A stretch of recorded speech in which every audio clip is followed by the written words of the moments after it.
All right. Hi, all. Welcome to the Grant Writing and Funding podcast and YouTube channel. I'm Holly Rustick, and I'm here to help you grow capacity, increase funding, and to advance mission. And I have a very, very special guest with me today. This is Mr. Vu Lei, and he is the executive director of RVC and also the advent blogger of nonprofit AF.com. So if you have not checked that out, do so. Love it. So welcome on the show, Vu. Thanks, Holly, for having me. Yeah, and we're here at the Grant Writing Professionals Association. I think I got that right. Conference, and we're having a lot of fun. So we're in DC. I grabbed him right after his keynote, which was amazing. Like, it was so good. I really appreciate it. Yeah. Thank you. It was the baby animal pictures. They do a lot of that heavy lifting. Yeah, he had baby animal pictures on every single slide with like all of this like deep content. So it was like, and then we're like, aw, to click. Aw. And then like racism. We need to talk about racism. Yeah. But there's a cute little panda.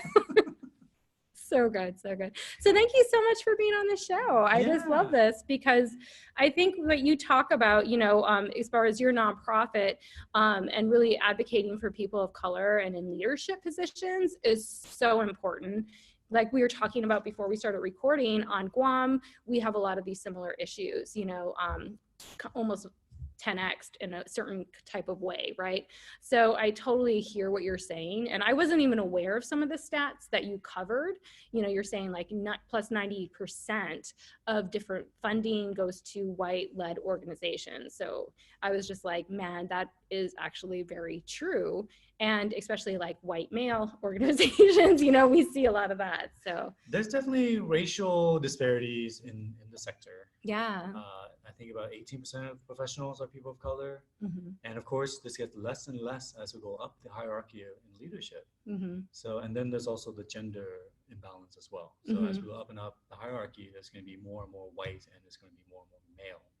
Mm-hmm. And we need to talk about it. Also, the fact that we have, you know, community members, colleagues with disability, who's just totally challenged by the structures that we create here in the sector. Right. Yeah. I mean, it's really interesting because even, you know, I've been living on Guam since 2011, and every time I come to the States, I kind of go through like this culture shock when I get here. So even when I walked into the conference, it was kind of like, oh, you know, but you do see it's, you know, you see overwhelmingly a lot of women as grant writers, it seems, as at least what we saw in the conference room, right? And it was really interesting to be like, where are their voices then, right, heard within this whole structure?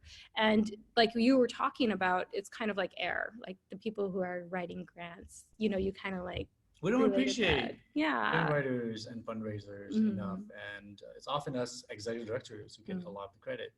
Yeah. And then also program staff, not as much credit, but definitely grant writers and operations staff are in the background. And oftentimes we don't appreciate or even acknowledge these professionals until something goes wrong. Like, right. Oh, I didn't get my payroll, so therefore I go to the grant writer. Right. Or to the operations person, you know, why didn't I get paid? But if things go well, you don't really notice a lot of people in our sector. Right. Yeah, we need to do a better job acknowledging everyone because it takes everyone to make this work. Yeah. Yeah. So I would love to hear more about your nonprofit a little bit. Like, can you talk about it? Yeah, RVC was formed to address the lack of leaders of color in the sector.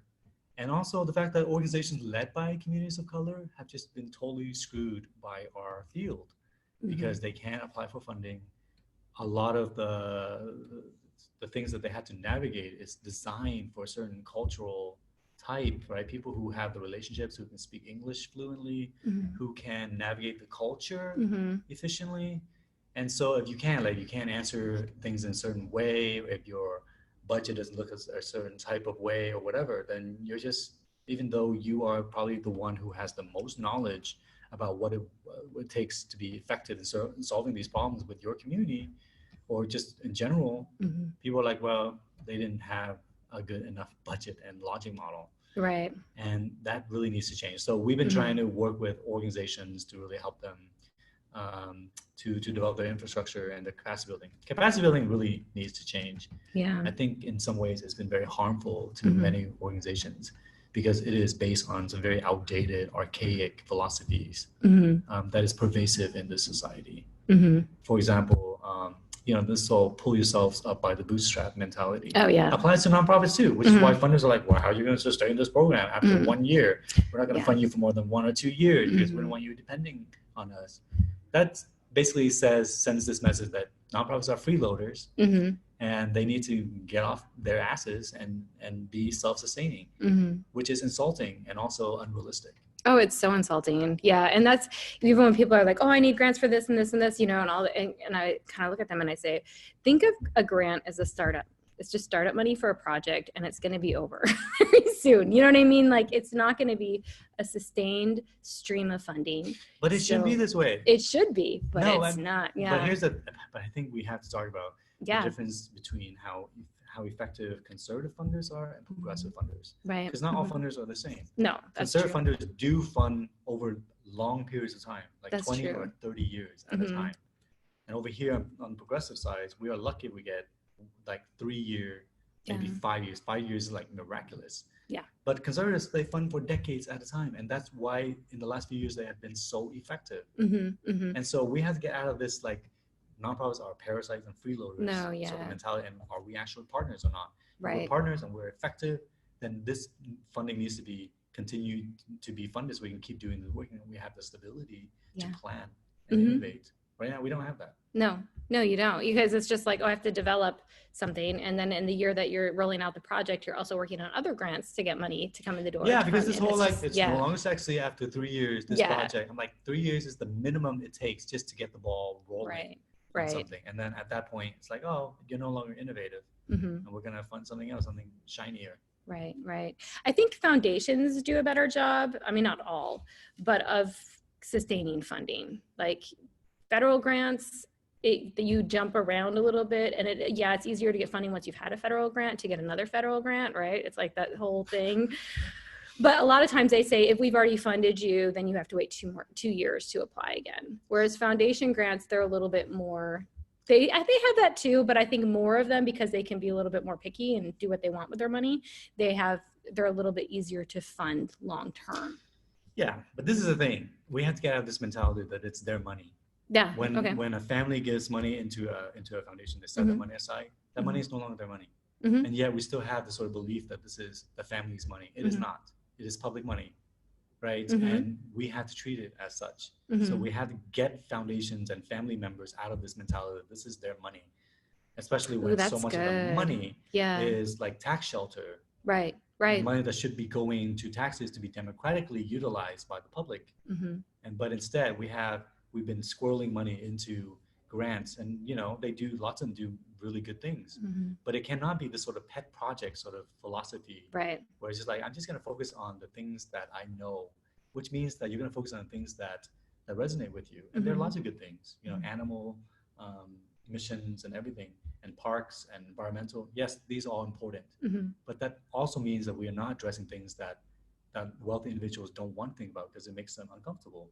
For example, systemic racism, or the fact that we have kids in cages right now, or the fact that Black community members are getting shot and killed for being Black because it's a racist sort of system that we are in.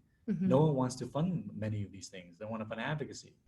So we have to do just a better job just talking about these different issues and lifting up these important things. So how do you think is a good way to go about getting funding for those types of projects? Well, I think funders have to do a much better job educating themselves and getting out this mentality that they are like this neutral party, and nonprofits just need to apply and play this Hunger Games, because that's what it does. It creates this Hunger Games. And it's kind of like, imagine if a food bank is like, we know there's lots of hungry people and we only have so much food to go around. So we're just going to ask poor people to write essays and talk about how hungry they are. And we're going to score them on a rubric about how hungry, how good their essays are. And then we'll give food that way.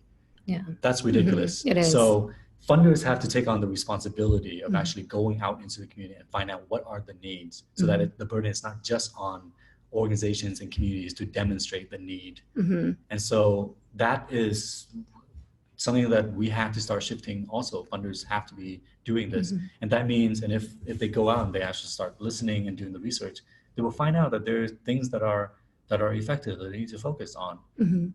Oh, I love that. I love that shift of, Yeah, because I know a lot of times it is applying to the different foundations, and it's always you have to showcase that need. You have to, you know what I mean? And it's like, even for different HUD grants, I know I've been a part of, oh my gosh, those are hard because you have to show a certain type of homelessness is according to their definition. So basically it's like, okay, they need to go sleep on the street in front of the place for 24 hours after 30 days, just to, you know what I mean? Just to say that they're homeless. It's just ridiculous. It is so just, it's gotten, like, I think you're talking about in your speech, that intellectualism to that point where it's just like, it makes no logical sense at all anymore. Even these logic models. We have logic models, yeah. you know, as much as I sometimes like them, they have been weaponized a lot. And oftentimes at the detriment of organizations led by marginalized communities.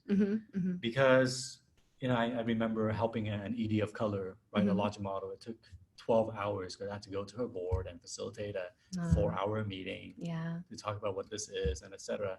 And then we submitted a grant and it was rejected. And their response was, well, sorry, you know, your logic model wasn't good enough. It didn't talk enough about poverty, or it didn't have enough arrows or whatever. This was for a $5,000 not color coded grant. Yeah. And I'm like, what? The logic model is just basically, why are you doing this? What are you going to do? What are the outcomes? I mean, that's basically the entire thing. You could ask that in a paragraph form. But no, instead we start kind of ritualizing and intellectualizing many of these things. And they just become thoughtless hoops to prevent communities. And this explains, helps explain why 90% of funding is still going to white-led organizations, because they can play the game better, more effectively. Absolutely. I know one organization, the Administration for Native Americans, have you worked with them at all? No. They're really good, actually. They understand that a lot of the people that are applying are obviously of tribes, and they may not have, this background. So they go in and they do a lot of free training and consultation, and their peer review is very robust. But these organizations are very few and far between, that actually understand, I think, we need to, assist, more in that application process. But still, it is a very, very lengthy, complex process. So it's just, so how do we then, getting the foundations, getting people who are the funding sources more into the communities, more to do their part, if you will. What else can be done to really, I would question this entire grant application process. We always talk about how do we improve grant processes? But the question I would really pose to the field is, are grant proposals even the best way to distribute funding to communities? And I would say, no, they're not. We waste hundreds of thousands of hours. Brilliant grant professionals are out there, writing grants, which I think is great. But we have to stop and think, why are we just copying and pasting from one thing to another? And why is so much money? As I mentioned in the keynote, if a grant takes 10 hours, and to write, and there's 100 organizations applying, that means 1,000 hours is spent. If only 10 organizations get funded, that means 900 hours are wasted.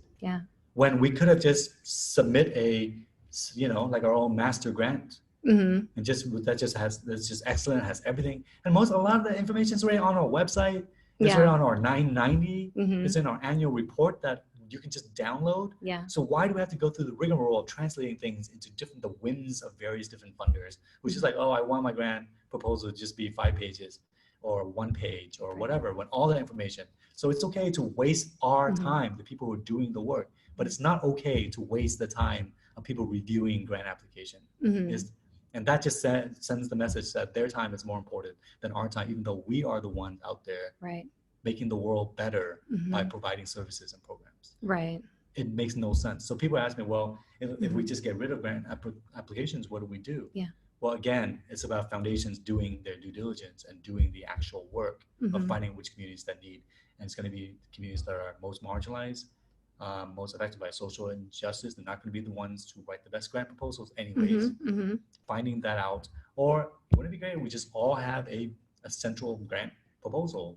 Or, reversing this sort of database. Why don't we just upload one grant application? If funders, they can just go and find all the information. Exactly. They need to. If it was just all the same, and they could just even be on your website so they could go and look for it, that would be so much better. That's Sorry.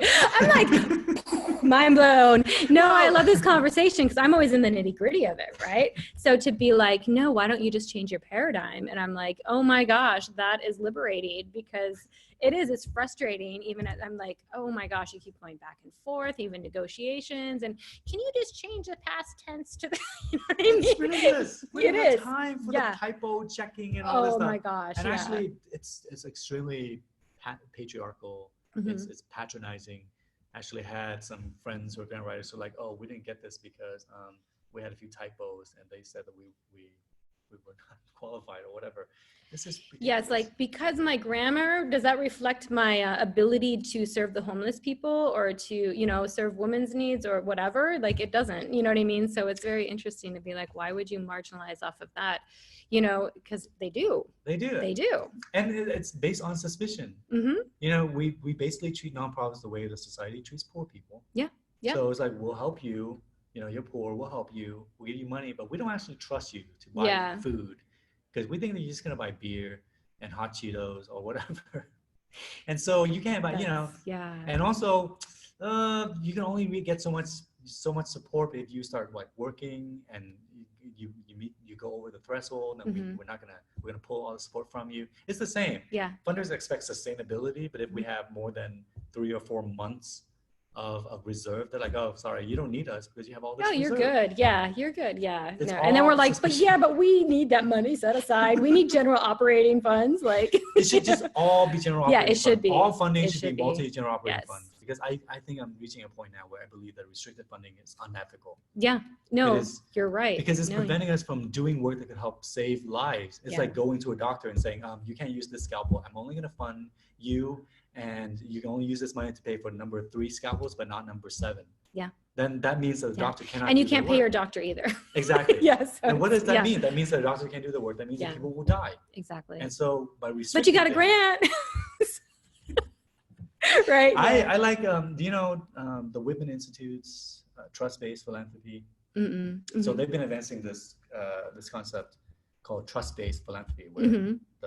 it's based on trust, not suspicion.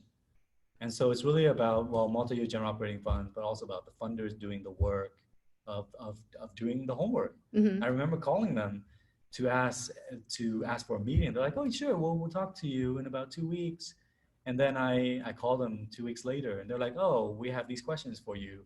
And I was like, wow, these questions are really good. How did you have such amazing questions? Like, oh, we spent all this time on your website. We read through your 36-page formative Nice. assessment. We know everything about you that's out there. And the only thing that we don't have is this one budget information. So can you just send that over? Oh my gosh, that's So I was so like, amazing. yeah. It took me like 2 minutes to send our budget Yeah. over. And we got, I think, $40,000 That's from so them. amazing. I need to go check them out. They are amazing. And they're Yeah. like spreading to other foundations. So there's like really amazing foundations, like Robert Sterling Clark Foundation in New York. Mm-hmm. They called me up and said, Vu, we want to support you. Mm-hmm. But we know that you're very busy.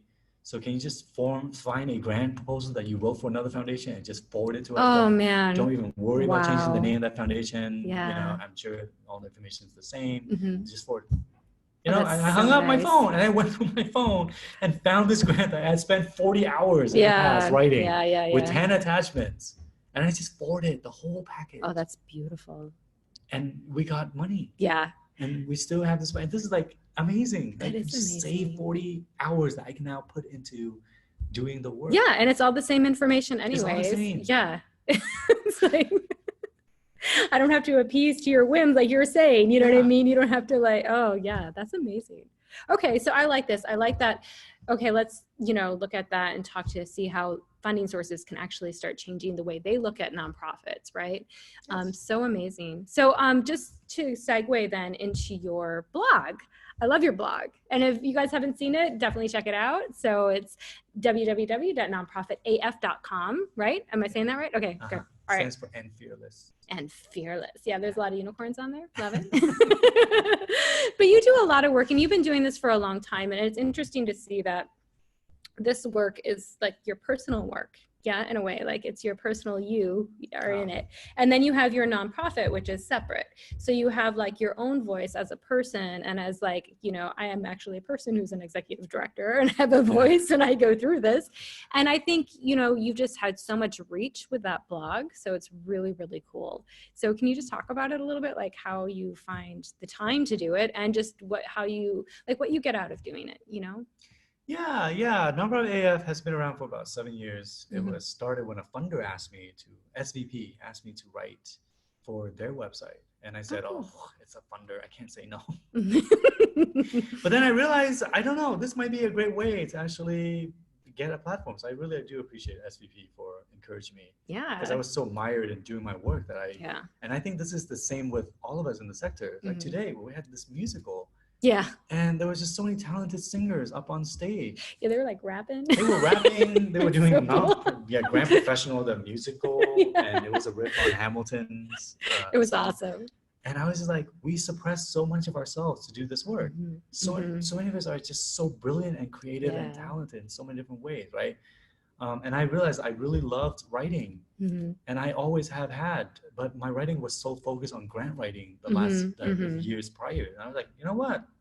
I need to like tap back into this. So the blog was a great way for me to start really channeling my creative writing skills in a way that could be meaningful to the sector. Yeah. Because so much of the writing is academic. Yeah. And it's important to have the academic writing. It is. But we also need people to interpret the academic stuff. We do. There's so much jargon, right? That you're like, I don't even know what you're talking. And then people get I'm overwhelmed, right? And they walk away. But your stuff is just like, you have references to like Game of Thrones, Star Wars, like, you know, you do all this fun stuff that is totally relatable. Totally relatable. Yeah. Yeah. Well, it's for the people in the sector. We're human beings. We have interests. And there's just so many brilliant, talented, hilarious people in this sector, and we need to kind of recognize that. So I've been really grateful that I've had a chance and people have been responding to the blog. So I don't take it for granted. So yeah, it does take really a lot of time. Yeah. But because I know people are reading it, then it takes me 4 to 8 hours to write each blog post, and it's on a Sunday. I don't know, and I got kids, so it can be challenging balancing everything, but I know this is common for everyone in the sector. Yeah, but I love that you're still allowing your creativity to come through. I mean, it's just, I think it does help a lot of people. And then you also have a Patreon account too, right? So people can go and they can check you out and get, like, what's all in your Patreon, like if you're a member of that. Right? You know, this is funny because I was resistant to Patreon for a while until my friend was like, look, you don't have a paywall on Nonprofit AF. Anyone can access this. It takes you 10 to 15 hours to manage the blog. And do and you're spending your money on the content. Like, you know, I believe people should get paid if there's people watching and listening and reading, right? You know what I mean? Like you said, that's your Sunday with your kids. So it's Sunday evening. Yeah. And then I realized, I don't want to put a paywall up because I know there's lots of people out there who appreciate the writing. But there are those who people have been asking, like, can we support you? Can we donate? And in the past, I was like, well, donate to my organization. This is, it's really helpful. But then I realized, you know, I'm taking my weekend days to write the blog posts and outside work hours. And that also affects sort of like my livelihood. So people have been very supportive. I appreciate that. But the levels are different because I'm just like, I don't really want to really it's not that so the levels are basically your unicorn. You donate $2, you're a unicorn, so that's a unicorn level. You donate $5, you're a unicorn. You donate $20, you're a unicorn. And the prizes you get is that I continue to write because I can't juggle any more levels and prizes and complexity. So apologies to all the Patreon I love it. supporters who's just like, this is all I'm getting. Like, no, it's a lot. It's a lot. It's like people are getting, they're getting like these newsletters that are full of this great, funny content, but it's more than that. It's like have you put them together as a book yet? Any of your blogs? No, I'm good at writing. I'm really terrible at editing. Oh, that's okay. You can hire somebody. That's what I do. Maybe we should do that. But there's like 380 blog posts. Yeah. So it's like 380,000 words, and it probably needs to be cut down into like 3 or 4 books. But they're so random that it's really To put 'em hard. I together. tried to get them together, and it was way too much. And I don't think in this sort of organized way. Yeah, then your creativity gets shut down a little bit because you're not. Yeah, because I'm not creating. Yeah. But I really do respect the people who are able to take what's created and really polish it and organize it and rearrange it. That's an amazing skill that I wish I had, but I don't. You can always hire someone to help you out with it. Yeah. But yeah, I think that would be cool. But I mean, yeah, it's just great anyways. Like, I love that you have something there where people can support you financially to continue writing, because like that's like its own little business. Like, you have created this huge platform, you know what I mean, to really help people and just make their day brighter. And I know I share stuff with my members and with people out there, you know what I mean? So That's it's Holly. just, yeah, you're welcome, because it just makes me laugh and it takes the stress away. And like you said, we don't, a lot of times as grant writers and people in nonprofits, they just don't, you know, take the time for their creativity, and it just, they get burned out. They have health problems. Like, I've known so many people in the nonprofit industry that have had heart attacks. They've died, you know what I mean? And it's just, it is a lot of burden to be like, how, especially, you know, they have employees and these grants are running out. They don't know how they're going to pay them, you know, and those people have their stories, and it's just, there's so much to it, you know, so I really appreciate that humor is helpful. It really is medicine. And it just is good to be like, it makes you think in a different way. Even what we were talking about today so far, like, I was like, mind blown, because it is, but your humor does that too, you know, so it's awesome. So anyways, reading about you. So what are you going to do now? So on your blog post recently, you said, okay, I'm transitioning out of ED, your executive director position. So what's the future like for you? Yeah, I don't know. I was told I need to be a neutral for a bit, and that especially in this Western individual focused society, where individualism is very much tied to your profession and things, it's kind of hard. Yeah. So what happens is that we're always doing one thing or another. And as soon as we have one transition, we feel this sense of loss because we don't know what to do, because our self-worth is so tied to what we do. And so I've really been reflecting on that. And colleagues have been advising me to not commit to anything. Just like slow down, recharge, don't think too much, don't plan too much. Just let yourself be in neutral for a few months. So I'm going to try that. I'm going to watch Netflix for a few months and be a stay-at-home dad. Love it. But I think eventually I do want to write a book and maybe work on a nonprofit sketch comedy show. Oh, that would be awesome. For Netflix, probably. Yeah. Unless you know, if you know anyone from Netflix, let hey, me know. Yeah.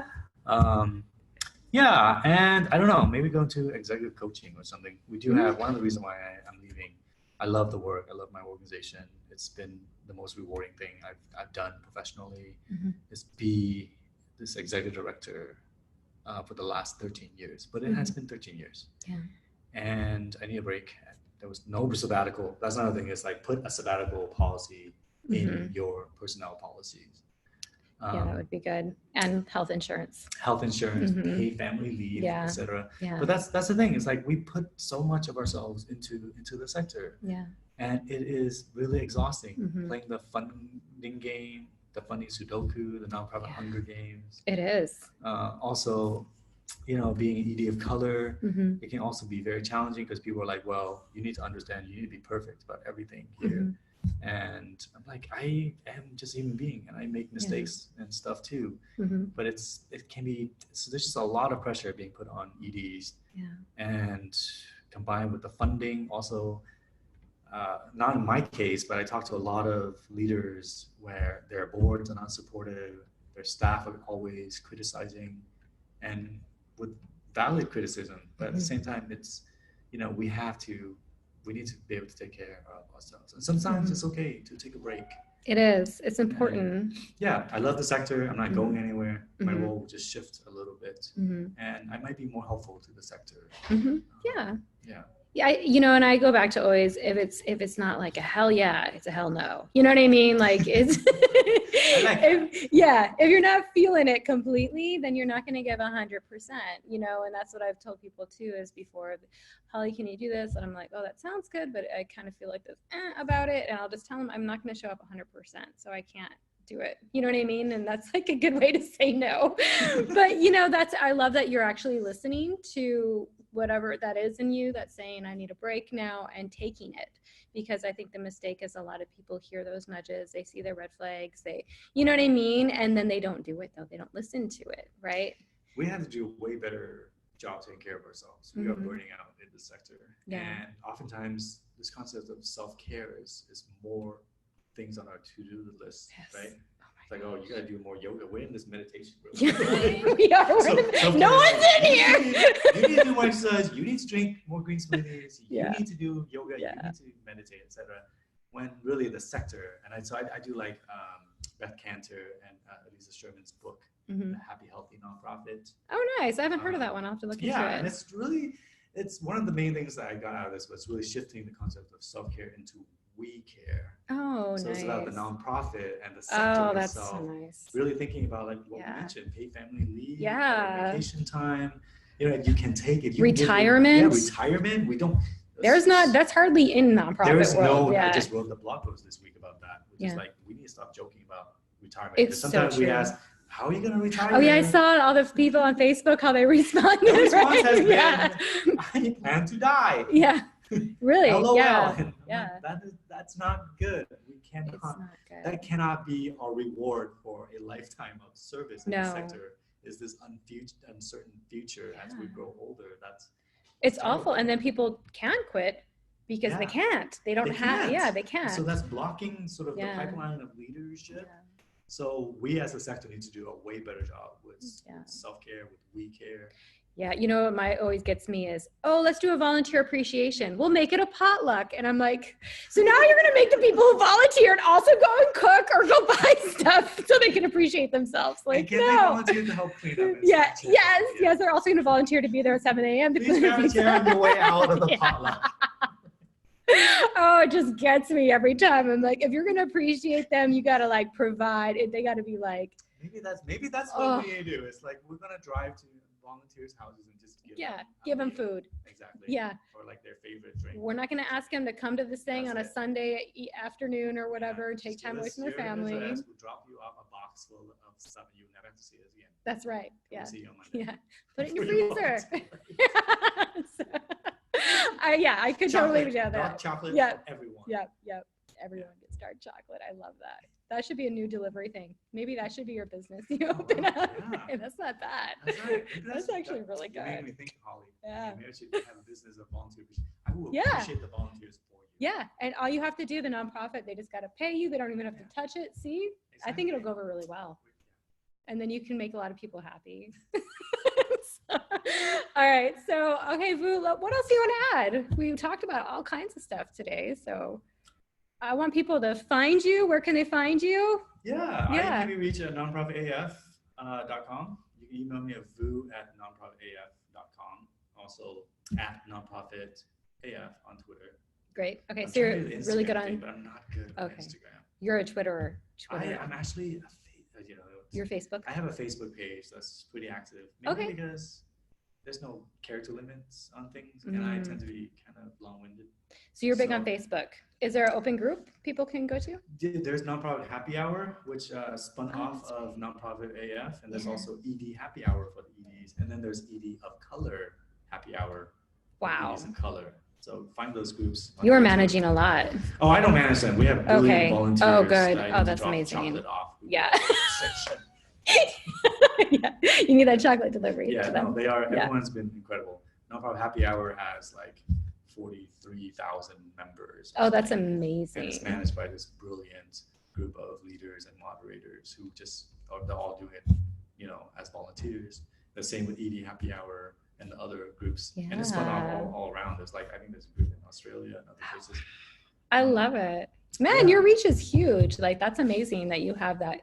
I feel like, when you were able to be yourself and start at this blog, right? Did you really feel like it just exponentially you're able to reach so many more people than just being the EDA or, you know what I mean? Not that it's I never thought that would be the case. Yeah. I do think that we do need to write and think differently. And I think that we need to highlight the voices of people of color, of women, people with disabilities, LGBTQ communities. Neurodiversity is something we need to highlight and do more of. So we need to have these voices lifted. So I'm I trying to love it. encourage more people. But then we also have like imposter syndrome and things. And people are like, I don't know, my writing is not good enough. I'm like, well, neither is a lot of this stuff out there. So Yeah. but how are you going to develop good writing if you're not going to continue to practice? Right. Or being on videos or whatever, right? You have to practice. It's like going to the gym. Writing is like going to the gym. You have to do it consistently. Yep. Or you're not going to see the result. And as you do it more consistently, it becomes easier and easier as you develop the muscle. Yeah, it's a Theoretically, process. I've never actually been to a gym. I don't really know what I'm talking about. You're like, like the gym. When you That go in voice. there, That it has voice. the The sauna things. and those heavy things on the sticks. Yeah, no, it's true. It's true. I also teach English comp, right? So yeah, and I say that with my students all the time. It's just writing. It's a process. Like all of us, and they look at me and I'm like, I seriously have editors for my stuff too. You know what I mean? Not as much as I should on my articles. Well, you know what? The business, we have to get out of this sort of mentality. Yeah, you're never art. like. Yeah, I mean, yes, there's a process to creation. Yeah. But I think people are so focused on the process. Oh, that they don't publish. The creation, right? Yeah. So for me, because I am so busy with running a nonprofit and having 2 kids who are adorable but exhausting, is that I don't have time to actually thoughtfully kind of lay out everything and get it edited. So yeah, I work from when the kids go to bed, which is about 8 p.m. So 8 p.m. until like 1 or 2 a.m. I do my writing and publish immediately. Yeah. There's no editing. Yeah. And then the next morning I wake up, I'm like, oh my God, this is terrible. There's so much. You're like, but I'm busy. I got to go to work. Right. So just have a disclaimer on your blog, which is like, hey, there's going to be some typos because I'm trying to get things out there. Quantity is more important. Yeah. Oh yeah. I've had people write me, be like, Holly, did you know this? And I'm like, yeah, that's nice to see that. So, and I'm like, you know what I mean? So it's hard to get back to a lot of that. You know what I mean? Like sometimes you can like, oh, that's like a big one, so I gotta change that. A lot of times though, I'm like, it's okay, and I just publish more because really people are looking at the content, right? They're not looking necessarily at all the grammar and everything. And we have to get out of that. Yeah. We need to focus on creating the content and saying important, courageous things. Don't let the process and these sort of ritualized expectations from society prevent you from saying courageous things, because I don't know, we only have one life. Yeah. And our work is important, and we have to be able to do courageous things and take risks. And if people go to you and criticize you or whatever, but I do think it's worth it. And meaningful things is going to lead to more challenging conversations and so on. That's awesome. So do you have anything else left for one last takeaway? I just want to say I really appreciate the sector. I know I criticize the sector a lot. I criticize funders a lot. I criticize our own sector a lot. 90% of the blog is criticism. Yep. And the other 10% is pictures of baby animals. Yeah. But I love the sector. I love the people in the sector. I love just the amazing brilliance of the people in this sector, because we deal with so many restrictions and unrealistic expectations, and yet we are working every single day to help people and to build community and to make the world better. And we are not seen because we're like air. No one appreciates nonprofits until we are gone like air. But I just want to say I really appreciate the people in the sector. The work really is difficult, and you all do it every single day, and I appreciate it. Awesome. Thank you so much, Boo. I so appreciate you being on this show, because you're even in the sector and your work is amazing, and you're also very inspiring to so many people. So thank you so much. Thanks, Holly. Yeah. And if you guys haven't checked them out, please do. We'll have all of the links in the show notes.